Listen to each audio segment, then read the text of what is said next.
All right, guys, welcome back to another podcast episode by the Youth Department. It's me, Tamara. I'm going to let the team say hey. Hello, guys. It's Evan. How's it going? My name is Jose. I'm a CHW with the BCC department. All right, and we're going to go ahead and get started with an icebreaker. So the question is, if you could take one prop from any movie set, what would it be? Honestly, when I first heard this, I was like, I think it might take me a while, but then I remember I automatically knew it'd probably be the Spider-Man suit from the first Spider-Man with Tobey Maguire.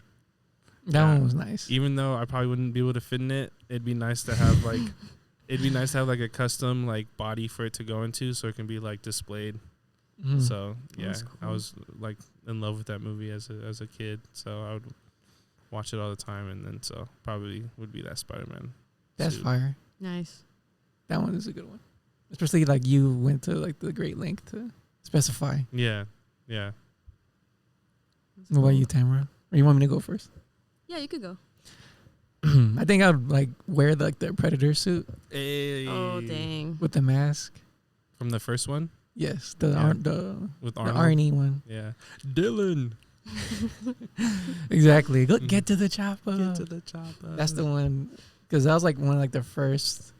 I want to say one of the first action movies or a scary movie as like a kid. I was like the one I watched. Those were the best movies. Yeah, those From the those- 80s or the yeah, action the 80s movies. actions. That's It very was really cool. yeah. That's what I would pick. Mm-hmm. That's very cool.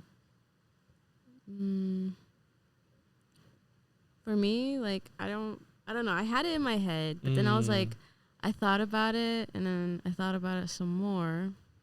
Probably, I like the championship cup thing from the Goblet Fire. Dude, that one is sick. Yeah, the way it glows, like, what thing. do they call it? The something cup, right? yeah. The Champions Cup? No. Is this a reference to Harry Potter? Harry Potter. Yeah. Never watched it. That's unfortunate. Yeah. You need to watch this. I went to sleep like 2 times trying to like watch the first one. Around fall season, I binge watch all of them. I binge watched Lord of the Rings. That's a real cinema right there. Look, I mean, I don't disagree, but I think Harry Potter holds its own. I need to give it a shot. Yeah, you have to get past the first 2 movies. The first one is like- Tri-Wizard Cup. That's what it was. Yes, that's what it is. The Tri-Wizard Cup. Yeah. Is it like Dune where like the first one is like world creating? Yeah, Yeah. world building. Yeah, World slow. building? it's world building and like tells a story at the same time. Because Yeah. I kind of They took do a a good nap during job. that first one, and then I woke up, and then there's like knights fighting Harry Potter in them, Oh, and I'm yeah. all like, I don't know what just happened. I missed It's 2 slow. hours. It's slow, the first 2 movies. But once you get past the first 2, I gotta say the third one's my favorite. Okay, I just gotta push through. And the part 2, Deathly Hallows. I mean, Lord of the Rings, the first one is like super slow, kind of. Like, Yeah. There's only like 2 good like fighting scenes. It was literally like maybe It's- like 2 years ago, and I was like, okay, I'm gonna force myself to watch that first Mm. Lord of the Rings. Yeah. And so I pushed through it, and then the second and third were just like, man, it was action packed the whole time. Mm-hmm. And then the Hobbit, don't even get me started. Like I love the Hobbit. That's it. I couldn't get into the Hobbit like I could the Lord of the Rings. I love that one, especially because like a dragon involved. But Smo. Smaug. I used to think that those 2 stories were connected, The Hobbit and The Lord of the Rings. I don't know. They are. Mm-hmm. Okay. Yeah, the I Hobbit figured. is technically like a prequel. Okay. That makes sense. Yeah, because I was always wondering. I was like, okay, it always says, like, The Hobbit has the same, like, pretty much characters or actors. It has involved. it has 2 of the same characters. It has Gandalf and it has Bilbo Baggins. Okay. But I think that's it. And then, Oh yeah, they also have the elf guy, the king elf. Legolas. Oh yeah, too. Legolas is in it too. Mhm. Yeah, because And, they're like, the elves. king elf. Elves like live forever, right? Pretty much. And then the dwarves are like a new character. And Yeah. like it sucks that they're only there for like 3 movies. You like know the what? stories moving. Dude, like, that on song them. was so fire. The Dungeons Deep. You know that one? That one song that when they they're like sing? doing the dishes and stuff. Uh-huh. No, I think wasn't that more an upbeat song? I don't know. No, I'm talking about when they're all gathered around and then like things get like really serious and he starts to drop in that hymn on everyone. Mm-mm. Yeah, you don't remember that, bro? What part? I don't remember the part. I just remember the song. I remember the song being sang when like they first It was got like to like super deep. to like, Bilbo's crib, and they're bass. just like, Mm. but yeah. Very cool, very cool. So today's topic is about heat prevention, and we have Joey here from his department to Yeah, come so explain. awesome. Yeah, thank you. So I'm with Paco 2.0, and basically we have a couple of campaigns going on, but right now we're focusing on extreme heat. And the reason why we're focusing on extreme heat is because the Antelope Valley is like the hottest zip code, has the hottest zip codes in the LA County. So basically, like our goal is basically to inform people about heat exhaustion symptoms and heat stroke symptoms. So that's something we've kind of been focusing on, and I wanted to share some stuff with you guys today. But yeah. Very cool, you know, and that's very important, like, because, like, for example, like, how does, like, heat exhaustion look like? Like, let's say if, like, someone were to, like, experience it, like, how would that look like? Yeah, so there's a couple of symptoms: heavy sweating, weakness or tiredness, cool, pale, clammy skin, fast, weak pulse, Mm-hmm. muscle cramps, dizziness, nausea, vomiting, headaches, or fainting. So there's some pretty serious symptoms. Definitely, it is like preventable. You know, taking steps to make sure that you're hydrated, making sure that you're not in the sun too long. Mm-hmm. It's important to know your body and how it reacts. So always, you know, be aware and pay attention to what your body tells you. Would water be better or Gatorade? Both actually. Yeah. Both? Okay. Yeah, because when you sweat, you do lose, you know, sodium, and electrolytes help replenish that. So you want to keep your body hydrated with both water and a sports drink if possible. But water is for sure very good. You just don't want to drink too much of it, because then you can overhydrate, and that can be a problem as well. Okay. But just making sure that you're hydrated, making sure that you're cool. If there is any ever like someone suffering from heat exhaustion, it's important to keep cool, to get a wet cloth on your forehead, stay out of the sun, get into air conditioned place, Mm-hmm. so that way you can, you know, avoid the next step, which is heat stroke, and that's a lot more serious. And then, well, in terms of like the symptoms, like are they very much similar if someone were to be experiencing them For what? for heat stroke and heat There is some exhaustion? similarities. However, heat stroke is a lot more serious, because when heat stroke happens, the person faints. Oh, Like they okay. just they pass out. They're no longer conscious, and that's when you need to call 911 immediately and use pretty much the same steps as heat exhaustion for heat stroke. So yeah. Is it oftentimes just like the heat exhaustion is like the precursor to Yes, it's the precursor. Basically, heat stroke is when like your body can no longer cool itself down naturally. So like your sweat doesn't work anymore, and your body just keeps rising in temperature, and then that's when you lose consciousness, and that's when outside application has to be used, like water or ice or cooling or stuff. But very important that you do call 911. It's like the very first thing you want to do. And in terms of like the healing, like the healing applications, what are some like misconceptions that some people get? Because I know that some people would say, you know, oh, put cold water on them or something like that, So or drink extra cold water. I know one huge misconception that's very important is that you never want to dump them in an ice bath or something cold, because that can cause the body to go into shock. Mm-hmm. So you want to gradually try to cool them, but at the same time, like you want to make sure you're applying the right amount of cool to keep them alive. Mm-hmm. Yeah, but mainly it's like as us, you know, normal civilians, like it's just making sure that we can keep them cool or safe, you know, as best as possible. But it's really up to the EMTs and the doctors to really help them in that situation. But as far as exhaustion, there's, like I said, plenty of steps you can do to avoid it. Mm-hmm. Cool, because I know that's like oftentimes a big misconception, like to give them everything opposite of what they're feeling. Yeah. It's like you need to gradually bring them up to that, down to that temperature, and a gradual. Yeah. Has there ever been a time you guys experienced some sort of heat exhaustion or stress? Because there is heat stress as well, which is like the most mild form.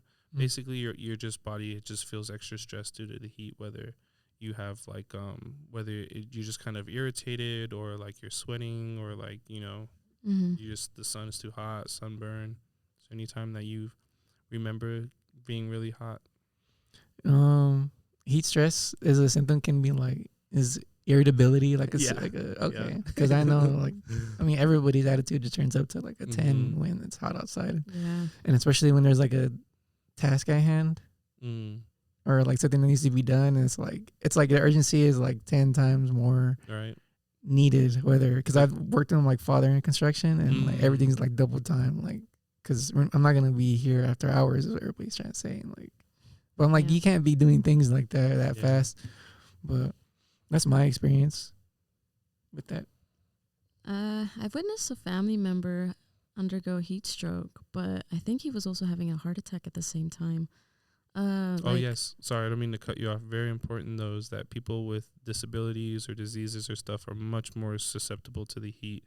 So as someone like young or someone healthy, they can be in the heat and, you know, be no problem. But for someone that has like diabetes or some sort of blood condition, heart condition, the heat works way better against your body. So it's important to take extra steps in preventing heat exhaustion and stroke for the people who are more susceptible. I agree. In general, if it's like really hot, like, it's recommended to stay indoors as much as you can. Yes. Yeah, I agree.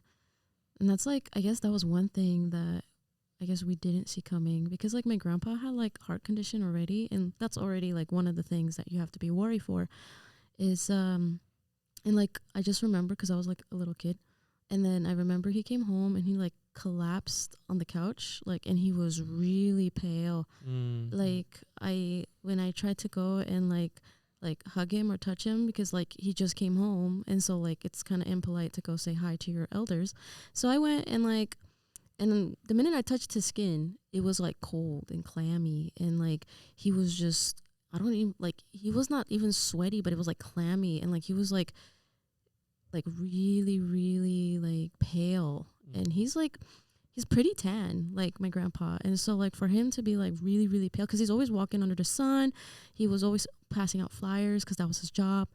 And then it was just weird, and he was like hyperventilating, and he was asking me to bring him water.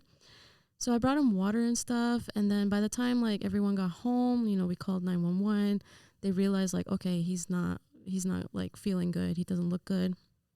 And like he tried to brush it off, but because he hates doctors, but it wasn't pretty. But yeah, that was my experience, or my take on heat stroke. Yeah, see, this is why this information is very important, because some people don't know, you know. Yeah. Some people don't know like how someone is reacting to the heat, you know, and knowing this can save someone's life, because there's still people who die. Like I think it's like 1,000 every year, roughly, around there, and I'm in California who still die from heat stroke. So it's definitely a topic that, you know, doesn't go away, nor it should, because symptoms are very important to know. I agree. Can symptoms be like a long time coming? So like maybe one day you didn't hydrate as much, but you still feel okay, but then the next day, like, it'll creep up on you. Has that ever happened, or does that ever happen? I think it can. I think, you know, if you're not taking like good care of your body, and just days go on, and you know you're just you're allowing yourself, you know, be in these strenuous situations, I think one day it'll probably get you as if you were, you know, taking better care. Like caffeinated drinks and things like that, like to avoid those. Yeah. So yeah, in the heat, it's very important, especially if you're going to be in the heat for a while, is just have sports drinks and water.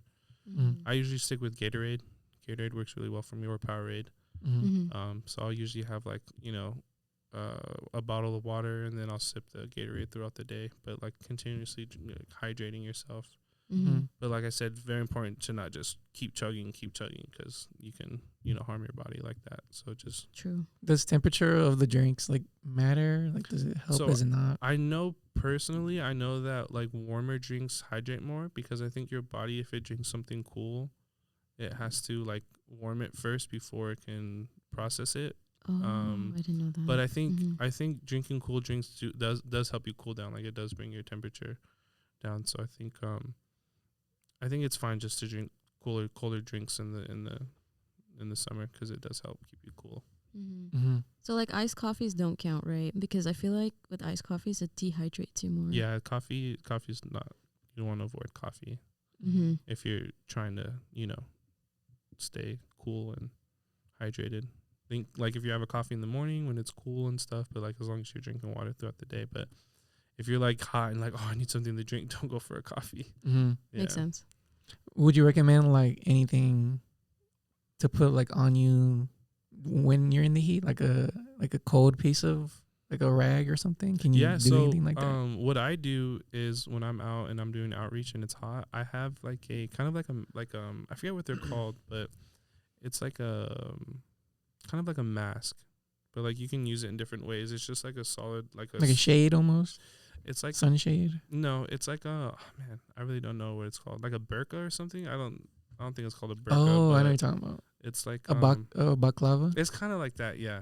But basically, I'll just soak it in like cold water and then I'll put it on, and it keeps my temperature down. Or like, there's ice vests that they sell. Like, obviously, like if you have to work in the heat, there's a whole like list of things that you have to do and be aware of. But like, if you don't have to work or be in the heat, like it's just best to avoid being, especially when it's like 3-digit temperatures. That's when you really want to avoid being outside unless you absolutely have to. Because I've always heard like putting anything cold on the back of your neck or on the back of your head when it's hot, like could hurt you in a sense. I don't know if that's true. My father is like one to do that. He'd rather just put like a rag behind his neck, but not put like no water or anything. Just pretty much hydrate. I mean, I guess that would work too, no? Yeah, no, it's very important that like if someone is experiencing heat exhaustion, that they do get wet, cold rags, or they do take a cool shower, to bring that body temperature down. But like I said, you don't want to do super cold because you don't want to shock the body, but it is important to keep cool. Yeah, I feel like I'm saying cool a bunch, but I mean, you can't stress it enough. You guys keep that but way. Yeah, no, very important, very important. And also don't ever leave kids or dogs or pets or any type of animals in a hot parked car, because you think this is common sense, but people still do it. And there's still deaths, still children dying, still pets dying. So it's like sad. Yeah. Even if you crack the windows, it's still not going to help. It's like an oven right there. Yeah, it's an oven. The car just absorbs the heat, and the sun going through the glass just makes it that much more worse. So, what about like leaving pets like outside in general? Yes. So if your dog is an outside dog, make sure they have plenty of shade and plenty of cool water to drink. Yeah, you put like ice cubes in their water. Yeah, that's what I would do if my dogs are outside dogs, so like they have free range to go wherever they want. But if I had strictly outside dogs, I would make sure that they have shade and plenty of water to drink. Got it. Now, what about like if the asphalt's too hot? Like, what happens to their paws? Yes, that's a good point. Yeah, so there's actually a trick you can do. So if you want to take your dog for a walk, but you're afraid it might be too hot, all you have to do is just palm the ground, and if you can hold your hand there for more than 10 seconds, then it's safe for your dog. But if you put your hand on there and you gotta take it right off, then don't walk your dog, because they don't have shoes, so their pads do feel heat. And it's unfortunate, but I have seen times where people take their dogs out and the dog is just or he's just like, come on, like telling his owner like keep walking because I can't stay in someone's spot. People are pretty oblivious, and it's really sad to see. Yeah. Is there any like symptoms in dogs? Do you know of like in terms if they're like on the edge of like a heat? I think they're pretty similar. Exhaustion? I think because I know the way dogs sweat is through their mouth. Excuse me, they don't have sweat glands, so they release heat through their mouth. But I know that once a dog becomes fatigued, lethargic, or like doesn't move much, then it's definitely an issue that you need to address. Foaming at the mouth or stuff like that is, I'm pretty sure, signs of heat stroke or heat exhaustion in dogs. Do you have to take them to the vet like as soon as they? I would personally. Okay. Like, what about water and like you know how you said don't? Yeah, you don't want to shock. I mean, for dogs, I'm not sure because I'm not a veterinarian or anything, but stuff that I've researched. But I think for dogs, you want to avoid like throwing them in a cold bath, because you can shock their body as well. But yeah, that makes sense. I just want to disclaimer: I'm not a professional or a doctor or anything close to that. Just, making sure people stay cool and stay out of the heat. As you should. Yeah. I think it's an important topic, even if you live in the heat. Oftentimes people don't even, we're so accustomed to it that we kind of forget about it. Yeah, talk about that. What was it like growing up in the desert for you? I mean, for as far as I can remember, like I was never like, I never shied away from it. It depends on what you're doing, honestly. So if you're playing basketball with your friends and you're just like having a good time, you're just, you're hydrating regularly, everything's fine. But then you like maybe have to go to work, or you guys are working outside with, I don't know. Oftentimes I was helping my dad around the house with building things and whatnot. And well, everything's just getting like a hassle. Like, everything's very physical, plus the heat. But you had to remember to hydrate, take breaks. And I remember, it was just the heat has always been around, but I never really been that much affected by it until like in my older age. I feel like now I forget to drink water more. Especially when like it's like an accumulation of days of no drinking water. Then you're like, I'm on the edge. By like the third day, I'm like, man, I've kind of forgot I haven't been drinking that much water lately. Especially, it's so dry out here too, Yeah. Right. Like in more humid places, it's like easier to be hydrated, I feel like. But in the dry weather, it's like your body just gets like, it's like an evaporation. It's just like, I mean, you put like a drop of water on the floor, it'll disappear like in 5 seconds. Like that, yeah. That's my experience. What about you, Tamara? What was it like growing up in the desert? Very hot. Yeah, definitely. But yeah, it's like, I don't know. There's days where there's like literally no air to breathe. And I guess like what Evan said, like depends what you're doing. If you're focusing in the heat, trying to build something, trying to do something, it takes a toll on you.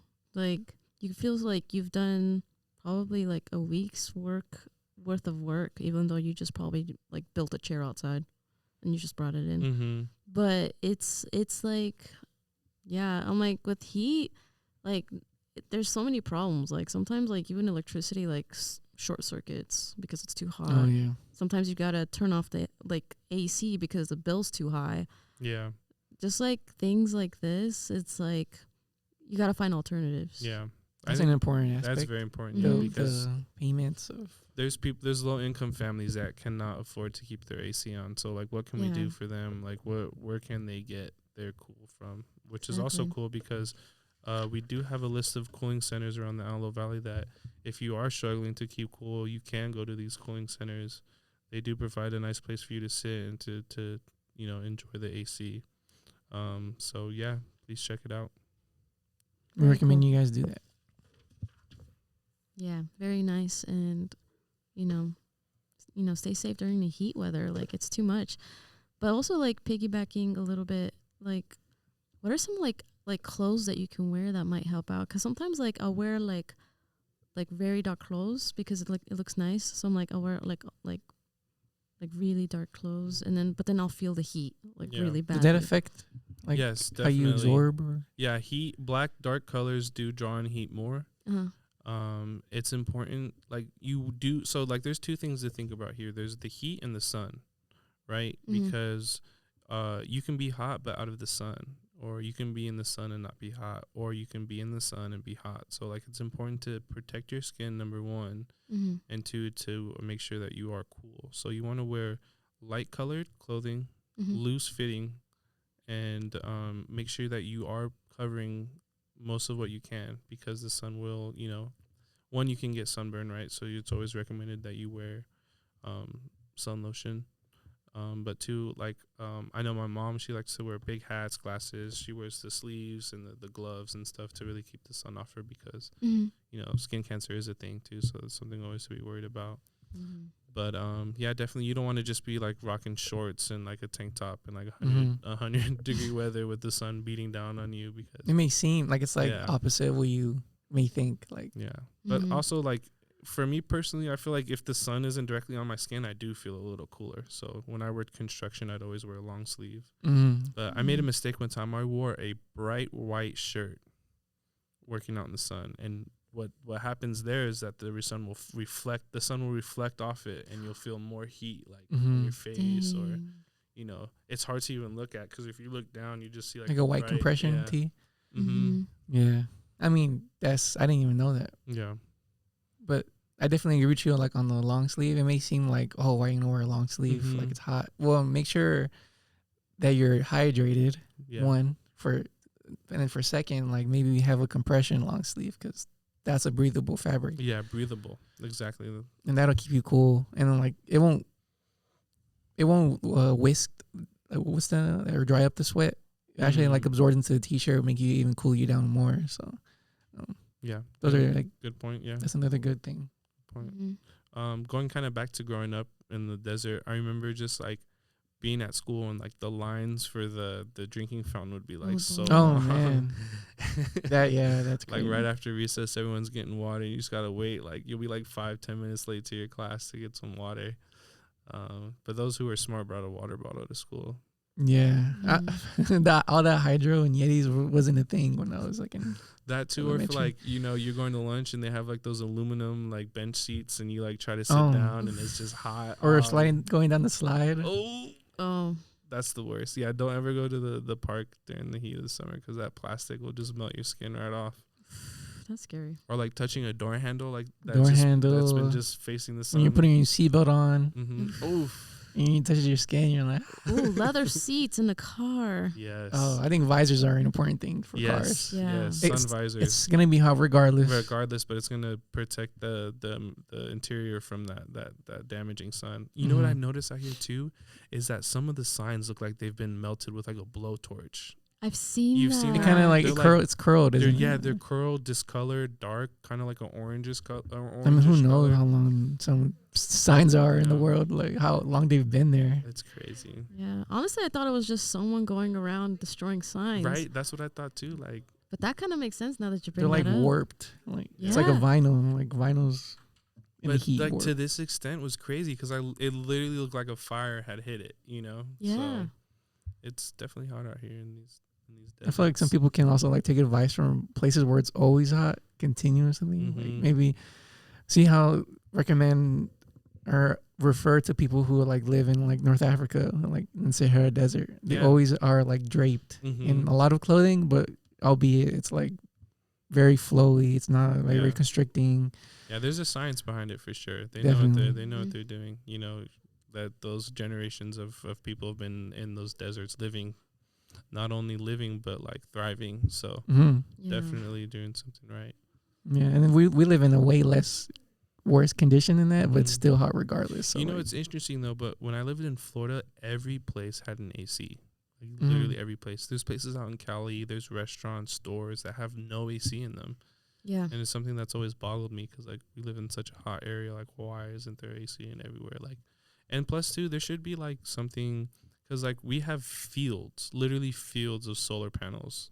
Like where's that energy going to? Like we don't have any major like buildings or anything. Yeah, I agree. I've noticed that. I think one time like I went to like the Cinemark in Palmdale, and the AC wasn't on. It was broken that day, but they still let people like go through it. But afterwards, they gave us like a voucher or a ticket, like a free ticket for another movie. Because I was about to say, I'd be like, let me get a free icy right now. You'd be surprised they would a free icy and then a ticket, like give me another ticket. You'd be surprised like how big spaces get, like how huge space can get like hot. I mean, if anybody's been to like a concert and everybody's moving around and it's like in an arena of like 20,000 people, it'll still be becomes a sauna. Yeah, it'll be steaming. That's something else that is kind of cool though. Like even though like we have this heat, this like dreadful heat, there's stuff that we do that when we feel cool in the heat, it's just like a whole nother feeling. Like when you drink an icy, or when you go swimming and you come out and it's 90 degrees, but you come out that pool and it feels like 70 because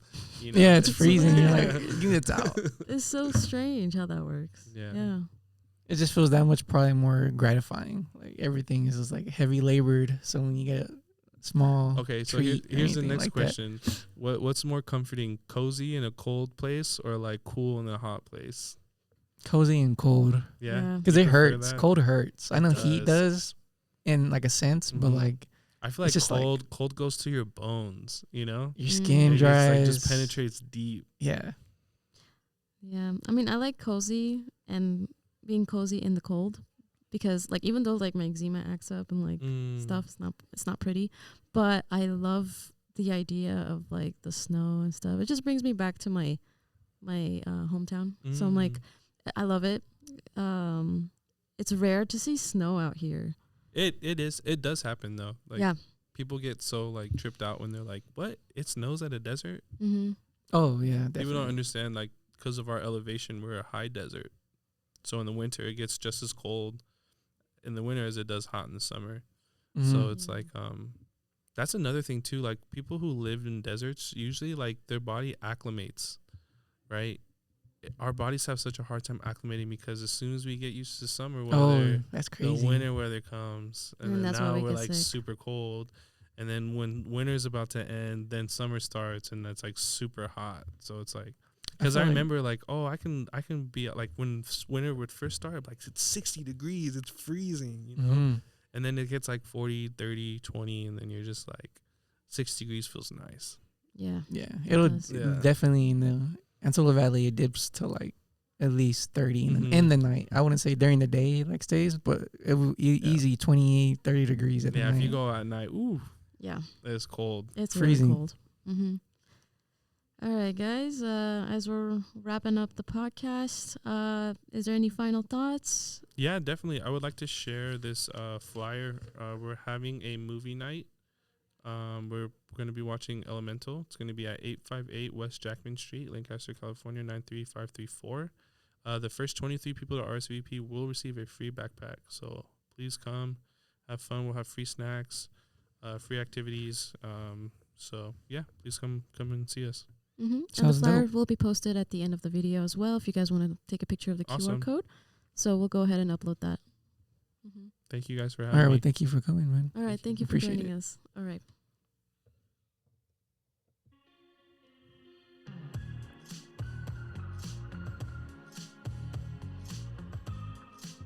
Crazy, I did not hear the AC the whole time. I heard it in the beginning, but then I just drowned out. That's crazy. No, that's the acclimation part.